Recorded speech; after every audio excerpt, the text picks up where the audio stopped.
Hey everyone, Ron over at BaseballSimResearch.com. Today I wanted to go over the main tab and the PBP or play-by-play tab for NPNG Plus board reader. The one comment about yesterday, there was a thought that I started and then I never finished. My wife will attest to the fact that happens quite a bit. So anyway, I was talking about APBA pitching ratings, pitching grades, and how there's, limited numbers. And yes, I do understand when you take into effect all the additional ratings, you end up with way more than normal. But NPNG Plus has, against righties and lefties for giving up hits, 36, and I guess technically 37 because I think 00 is a grade as well. 36 or 37, you've got 9 strikeout ratings, you've got 9 control ratings, 5 pitcher home runs, which works out to 2.6 million combinations. And then you've also got, I believe, 5 park factors. So you've got home runs being affected there as well. So let's jump into the board reader 6.0. And yes, as I commented on my post yesterday, I do realize that the intro tab wasn't showing version 6 in my video, but that's okay. I tend to do these hopefully without editing, and I'm going to try to do this one today without editing. It's also probably going to be the longest video of all of these. So take a seat, have a beverage handy, whatever you need, and we're going to get through this. So I wanted to start out right from the start, how to start a game, blah, blah, blah, blah. But then I realized that there's too much going on already inside a game. So I'm going to kind of jump around a little bit here. First thing I wanted to talk about was player substitutions. Okay, I've got a game up here that is in the bottom of the 8th, and it's in progress, basically 2-1, Kansas City over Baltimore. If we want to pinch hit, right, we go over to the hitter, and we drop down, and we choose the pinch hitter. So let's say we want to pinch hit Freddie Murray with Terry Crowley. That's it. We can now click roll, and we'll explain how we're resolving it bad, etc. We don't have to change Crowley's position. In fact, I would recommend that you don't change the position. The app will take care of it for you.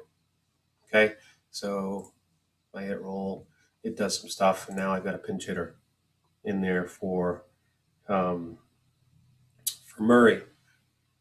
The pinch runners, right? So anytime you replace the batter at the plate, it will know that this player is coming in as a pinch hitter.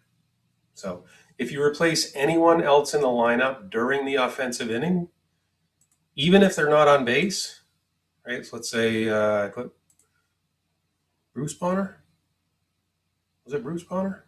I think so. Anyway, you put Bonner in place of Ford, and if I roll the dice now, it's going to put Bonner in as a pinch runner, because if you're replacing an offensive player that isn't the batter during the offensive inning, it has to be as a pinch runner. It doesn't even check the code to see if the player that's being replaced is on base. I suppose I could add that at some point, but if we roll the dice now, it ends up as a pinch runner. So you don't have to change positions. The positions will automatically get changed for you. If you want to replace a pitcher, first of all, I'm going to end the at-bat, right? Because you'd never want to make substitutions during an at-bat that can occur during an at-bat. Because if I had replaced Quisenberry right there before I clicked end at-bat with somebody else, the stats would have accumulated for the pitcher coming in to the game, not for the pitcher that was in the game. So you need to make sure you do the end at bat before you make any further substitutions. So make your pinch hitting and pinch running changes, defensive changes, pitching changes, then click roll. When the at bat is done, click end at bat. We're going to talk about that here in a little bit as well, and then make more substitutions. So always make your substitutions before you click roll and after you click end at bat. All right. Let's see, what else do we want to go over before we start a fresh game? Out of position players.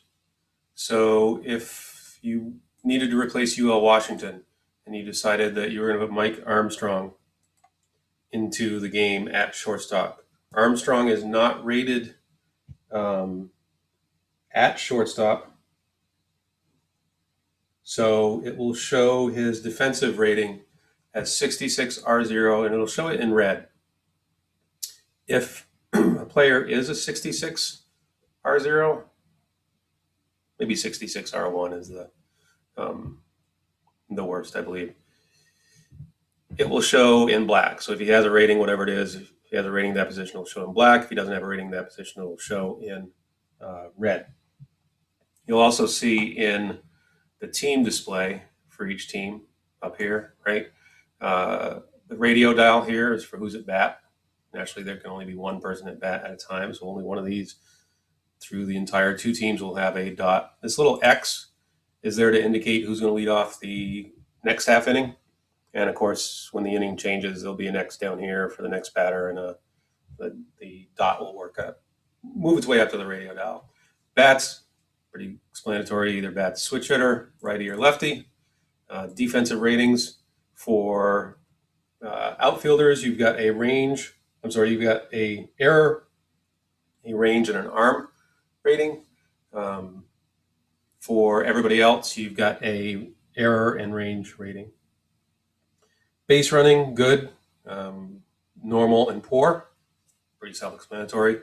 Bunt ratings here from 1 to 5. And then you've got hit and run ratings as well from 0, I believe, to 5. And injuries, how often they get injured. Bunting for hit, if it's available in the season, you'll have a BFH rating in here. For the pitchers, right, you get throws, whether he throws righty or lefty. How many batters he's faced so far, what his relief stamina is. And I saw an email or a thread recently about a question on relief stamina on the forum, and I believe Bill said it's covered on pages 4 and 5 of the manual. Defensive fielding rating, right, he's a 16 R3, injury is 0. Original grades, these are what he comes into the game as. And then current grades, you'll notice these are in yellow. Most things in yellow, we've got to change a couple things here. But most things in yellow you can actually change. Things that aren't in yellow, you probably shouldn't. In fact, I have this on full screen right now, but if we go back to normal and we click on formula bar, anything in this spreadsheet that you see, you click on the cell and you see a formula up here, leave it alone, don't touch it. You will severely mess things up long-term for yourself if you do that. The code does occasionally update and replace formulas so that they can't be overwritten, but I did not account for that, checking every single cell to make sure that the formula is still there. That would be a lot of code every time we click on roll. So that's the team player info and the how to do substitutions and how to do out of position players. If there is a pitcher in the lineup, so let's say we had moved the DH into the field, and now we want to bring in, let's put McRae in right, which means we're going to have to put Quisenberry here as the fielder. Let's say we're going to bring in, I guess for this example, let me change this. Change this to Armstrong. Put him at pitcher. Put Armstrong in, let's see, I'm going to put him out of position at short. Right, you'll notice now we've actually got McRae and Martin playing out of position. The defense is okay now because I've got there. And we roll and we get a result. Now let's say I go, okay, I want to Armstrong out and I want to bring in Keith Creel. I click on roll and it's going to tell me that pitcher in the lineup needs updating because I got a pitcher in the lineup and it's not the pitcher on the mound. So it will catch that and warn you about that. It'll also tell you at the end of the inning that you need to update your defense. So like these guys don't have a defensive position, they need to be updated, etc. So that's that. Sorry about the frog in the throat. So let's go ahead and start a game, right? I'm going to switch back to normal view here. I'm going to also shrink things down a little bit. That's probably too far for you. Nah, let's go back to here. All right, there's two ways to start a game, right? One, you're going to use the as-played lineups, which is exactly what I do for every game, or you're going to choose your own lineups. So let's cover as-played lineups first because it's the easiest thing in the world to do. I come over here to the load as-played lineups. I click on a game. Let's say we want to do the Cubs at the Reds, and I click copy lineups and start game. You're going to see it do some gyrations. Click OK. Now you'll notice we've got the Cubs and the Reds for whatever game we chose, April 5th, 1982. We've got the lineups over here and ready.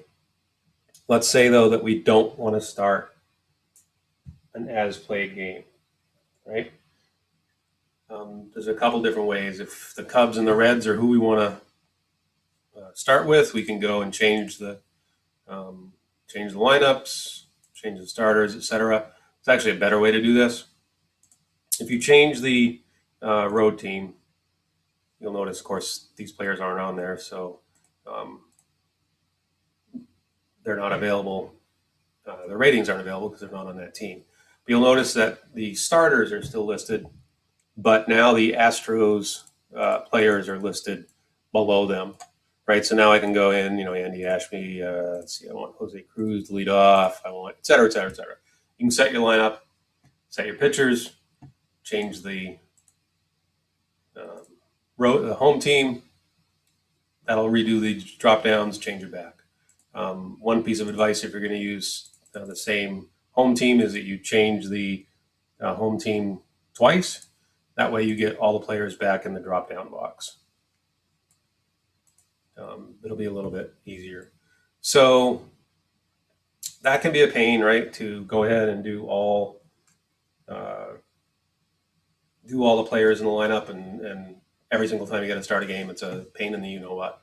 So way over here on the right-hand side, load custom lineups, right? So when I select a team, right, in this case, Houston, and I want to use a pre-saved lineup, I come over here, I click on List Visitor Lineups. This is going to be a drop-down box. I click on List Visitor Lineups. That will go and retrieve all of the lineups. In this case, there's only one default lineup. I'm going to load this lineup, right? So now over here, that default lineup is chosen. Let's say I then put in, let's see, start with Bob Nepper. And I'm going to come down here and put Bob Nepper there. And let's say now I want to save this lineup. Click on Save Visitor Lineup. I say default with Nepper. Lineup was saved. And list visitor lineups, I've now got default and default with Nepper. If I load default again, right, no pitcher. I go over here and I choose load default with Nepper. Boom, I've got them. So that's basically how you start a non-as-played lineup game. So let's go back here and choose our Kansas City at Baltimore, which is without a doubt the most played game for me in NPNG because I use it to test everything. First game of the American League in 1982, so that's what I always use. So now we're ready to go, Kansas City at Baltimore, etc. So how do we resolve an at-bat? When this says after all options are set, click roll, and it will not say this is a beta version when we go live. You click on roll to roll the dice, dice get rolled, and you'll notice a couple of things here, and I'm going to cover, I guess, a lot in this one. So, wish I could read my notes. Oh, okay. So over here on the right-hand side, right hand column, we've got the player card. It's highlighted the roll. In this case, it was an 8. An 8, 7, 8, 9, and sometimes 10 and 11 have adjustments for pitchers on their current grades, right? So Martinez is a 32, which means that he stops a potential hit on 11 through 32 and gives up the hit on 33 through 66. You'll notice some highlighting going on, right? This is no longer yellow, this is green. This dice roll is green. So if 51 was an 8, we had to re-roll to determine if the pitcher gave up the hit.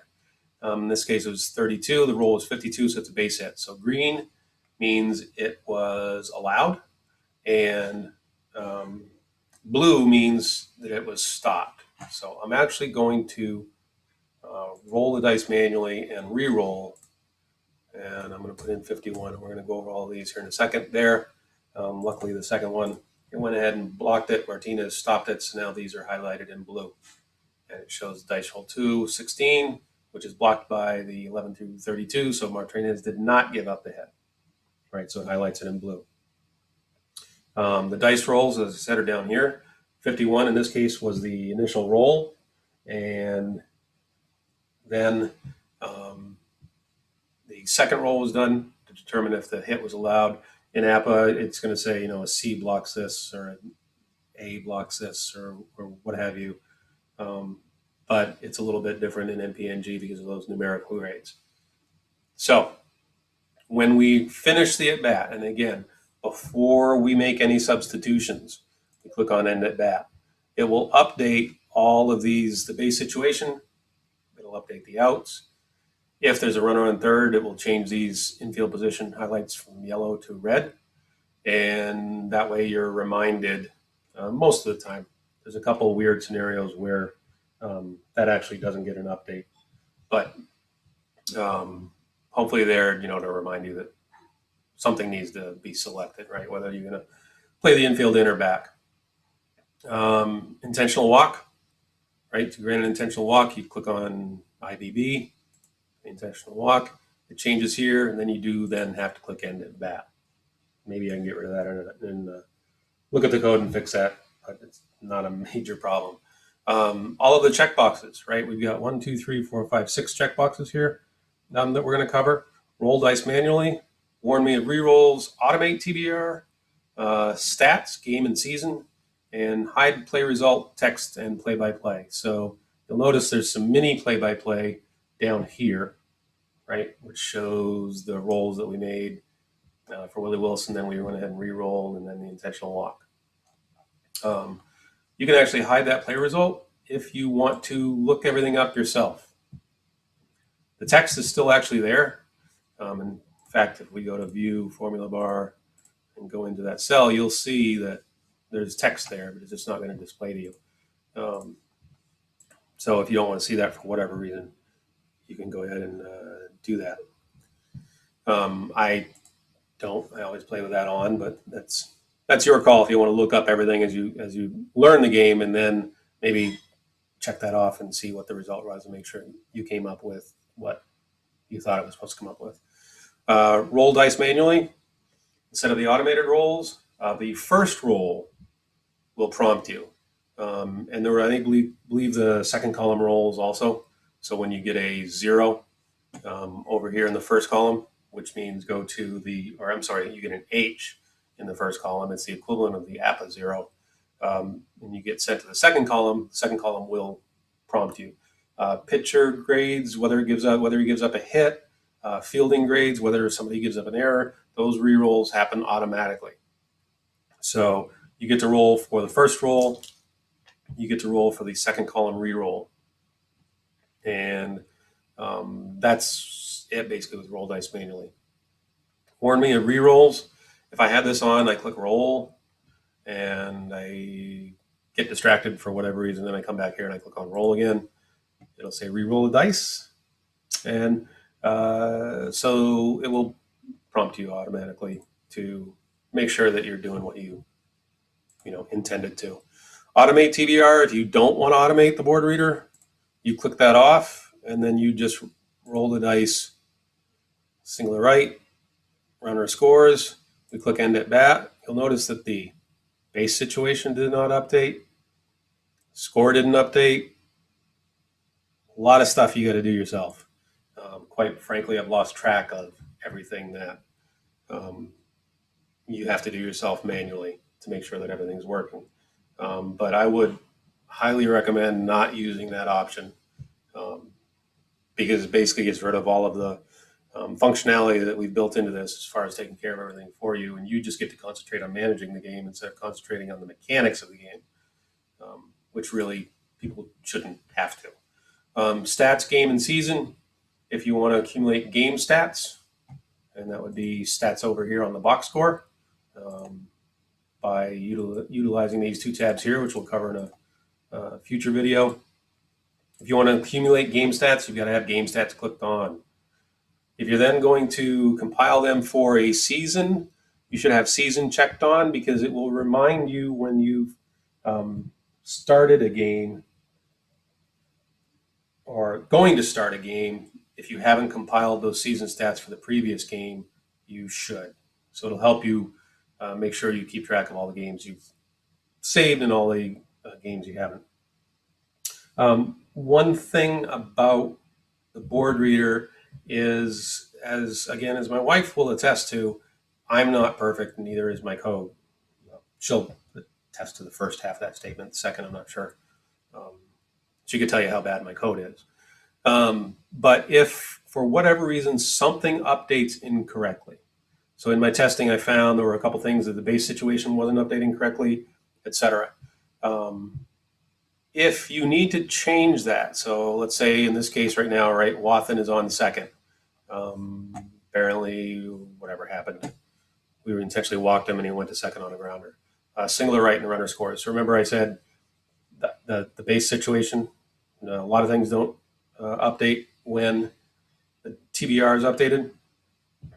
So Akins is actually on first. Wathen is not on at all. So we're going to do first. That changes the base situation. When we do that, though, we've got to make sure down here in the lower left-hand corner that things are updated. Again, don't change things that are formulas. So I'm actually going to go off full screen. I'm going to add the formula bar so we can see. All right. This first column is to identify the pitcher that is a responsible pitcher for the runner. In this case, Wathen, that says 2, and this actually has to do with the row of the pitcher. Right? In this case, we only have one pitcher, Dennis Martinez. So far, he's on row 2, so that's why a 2 appears there. So we're going to take Wathen off the base.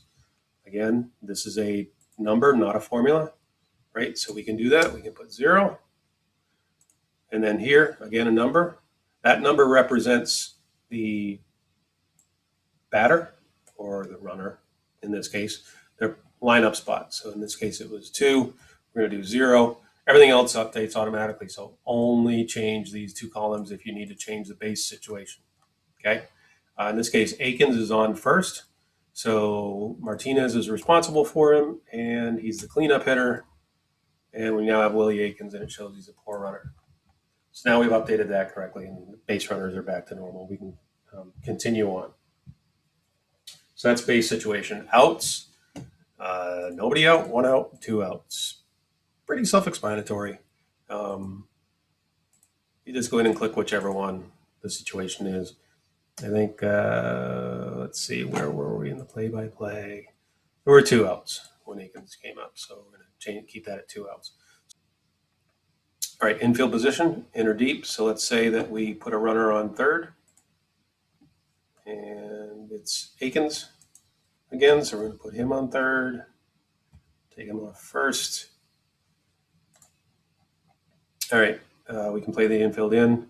We can play the infield back. There's no option to play corners in, corners back. Corners in, middle infield back. You're either in or you're deep. Okay. Type of play. The other drop downs here. Type of play, standard or squeeze play in this case. Let's put the runner back on first, right? Because all we can do here with the runner just on third is that we can either just swing away or we can bunt, which is a squeeze play with the runner on third, right? The runner on first, we now have the options of standard, which is swing away, sacrifice, bunt, if anybody still actually uses that strategy, and hit and run.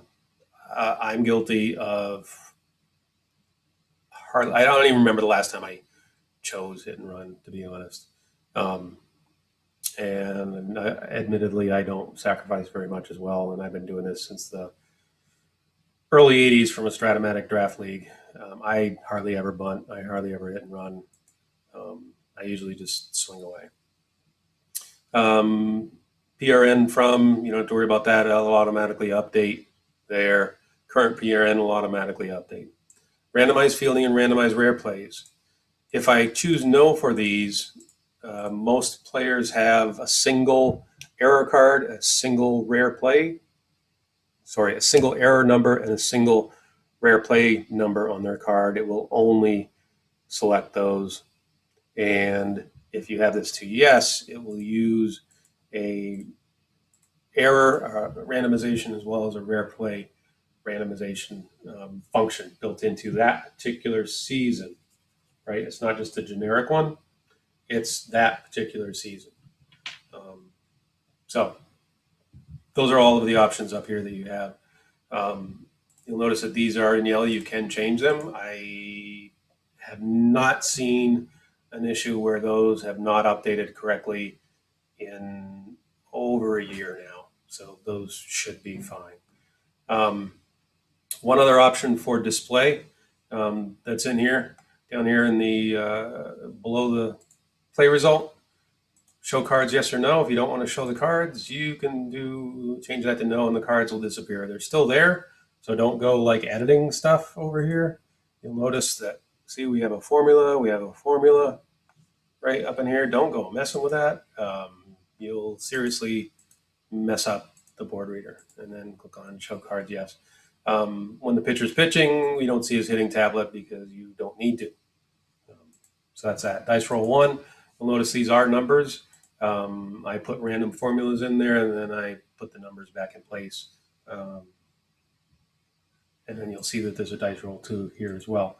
There's also, if needed, a hidden dice roll that occurs down in these cells below dice roll 2. So don't delete, even though I said, and I say all along, you can delete anything that's not a formula. Don't delete these. Actually, it'll overwrite it anyway. So, but they're hidden. You don't see them there. If a third dice roll is needed on any particular play, those numbers will show up there. If you need to play, check an injury, right? You go down here and you choose the player. You'll notice that both Kansas City and Baltimore show up in this drop down because you can have injuries to the team at the plate. You can have injuries to the team on base. You can have injuries to the team in the field. Let's say Amos Otis. It says press the F9 key once. Due to the way now that everything is working, this happens automatically anyway as soon as you choose Amos Otis. He's an injury too, and he's going to be out 5 games, right? And if nobody's injured, you change that back, it goes away. You go to Rick Dempsey, he's out 5 games. You go to Ken Singleton, he's out 1 game. So every time you change this will automatically update. So you don't have to hit F9. That's a leftover. Maybe we can change that before we go live because it does update automatically. I showed you a little bit earlier the mini play-by-play. Over here, this will show you a condensed version of what's been happening as you go. Right? So if you look at the last, I think this shows the last 5. And it just basically shows you what's happening. The full play-by-play is over here on the play-by-play tab. Now, a couple things. One, if you edit this tab, so let's say we had Willie Wilson, right? Remember when we started here, we rolled it, and then we actually re-rolled just for the demo purposes. Obviously, he didn't do both of these. So we want to get rid of this one. Don't just hit delete. If you do that, what my code will do is it will start here and it'll go down until it finds a blank space, and then it will put something in there. So instead, take what we already have, the whole thing, cut it, which is Control X, paste it, which is Control V, and now we've got the play-by-play up to date. You will hardly, if ever, need to go in and do that. There is 2 buttons you see up there in the play-by-play, page to HTML and selection to HTML. If you want the entire play-by-play copied to HTML, and this will technically only copy column A, it won't copy all these notes over here, right?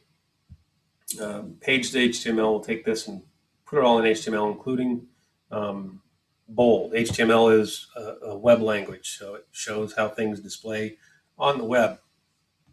Page to HTML copies the play-by-play to your clipboard. When posting on Delphi forums, click the source button and then paste. And we're actually going to do this here in a second. You can post any web page. You may need to tell the web page you're pasting HTML. That's out of the scope of what we're doing here. If we open up Notepad, boom, here's our HTML. And this basically means that it's going to display pretty much just like it does over there in the spreadsheet.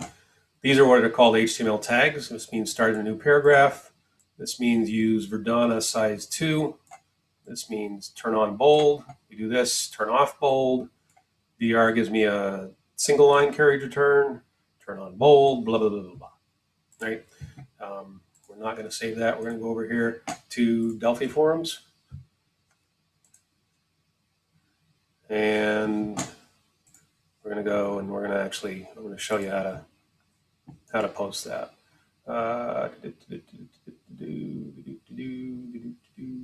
Here we'll post it. General discussions, test, please ignore. So if you're on Delphi forums and you want to post that HTML, if you post it like that, it's going to look ugly. In fact, if you post it, you'll see that it took that HTML just as straight text, including the HTML tags. So you don't want that. So what we want to do is we want to click on source. That turns us over to HTML format.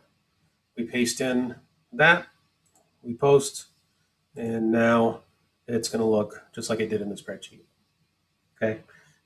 So let's say, for example, we didn't want the whole play-by-play. Let's say we've actually played quite a bit of a game.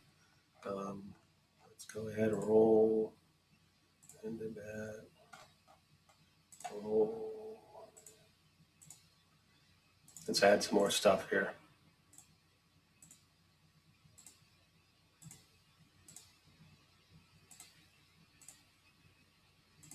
Don't know if you caught that. When there was the wild pitch, I clicked on roll again and nothing happened. I'm sorry, I clicked on end at bat and nothing happened because the bat's not, and the at bat is not over. So the application knows not to trigger the end at bat situation. So now over here on the play-by-play, we've got a whole bunch of stuff. Let's say we just want this. We want to show the highlight of these back-to-back singles. We select what we want to, I know, not very exciting, but we select what we want to put in HTML, selection to HTML. We come over here, we click on source, we paste it in, and we post it, and now we've got, boom, just the highlighted part that we wanted. You can actually, add some more stuff. This is a test inline HTML from TBR. This is after inline HTML from TBR. All right, so you put in, what you want to preface, what you're pasting in with. You put in what you want to suffix, whatever. Put it in after. You click on source. This is that blank space, that blank line, new paragraph, a single space, and then end the paragraph. We paste in our fonts, our HTML there, and we click on post and continue. We now see that we had our stuff we wanted above the text, stuff we wanted below, and then there's the HTML. So that's how you use the HTML on the play-by-play. So that basically those two buttons you should know about, and then you should just know that tip to not delete rows. Don't leave blank rows anywhere in that column. Column A. All right, what from my notes have we not covered? We covered the mini play-by-play. One last thing. Almost all of the weird end inning scenarios that are not from a batter being involved in ending his at bat and the third out happening. So he flies out, he strikes out, he hits into a double play, hits into a fielder's choice. Any of those that end the at bat, things like a runner being picked off as the third out, etc. I'm 99% sure that all of those scenarios will automatically end the inning now. But before I had all those programmed, there was a little end inning button. So if something happens that would be the third out, and the inning is not ended for you automatically, you can go ahead and click on that end inning. I'll get back to full screen. That end inning button, which will do that. You can actually end this inning. Let's say we roll out at first, one out, click on end inning, and now Baltimore's up. So if you saw during summer camp, aka spring training in the summer in 2020, some half innings ended because a pitcher hit his pitch count for that inning, and that was it. Team swapped. The team at bat went in the field even though they'd only made one or two outs or nobody out. Weird. Anyway, that end inning will take care of that as well. So one last thing before we sum up what's going on. NTLPT.com, National Pastime Next Generation. This is Bill's website. Again, game was not designed by me. I just do the automation. So automation of the board reader. All the ratings, if you have a question about the ratings, you have a question about the cards, you have a question about how to play the cards and dice game, those should all be posted on the Delphi forum, and Bill will help you. This is the website, National Pastime Next Generation. All of the downloads of everything are on the NPNG plus miscellaneous tab. Here you can get all the quote-unquote game parts, right? The boards, the charts, conversion chart, master cards, intermediate cards, basic cards, player, pitcher combined ratings, stamina ratings, optional fielding distribution and unusual play charts, park factors, lineup sheets, manager called stealing, which we're going to cover in another episode. The cross-season board reader, that'll get updated from 4.0C. My God, that's like ages ago. So I will update that at some point.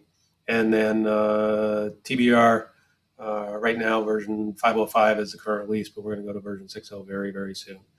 And here's where you download all the board readers. Some of them are still in version 4.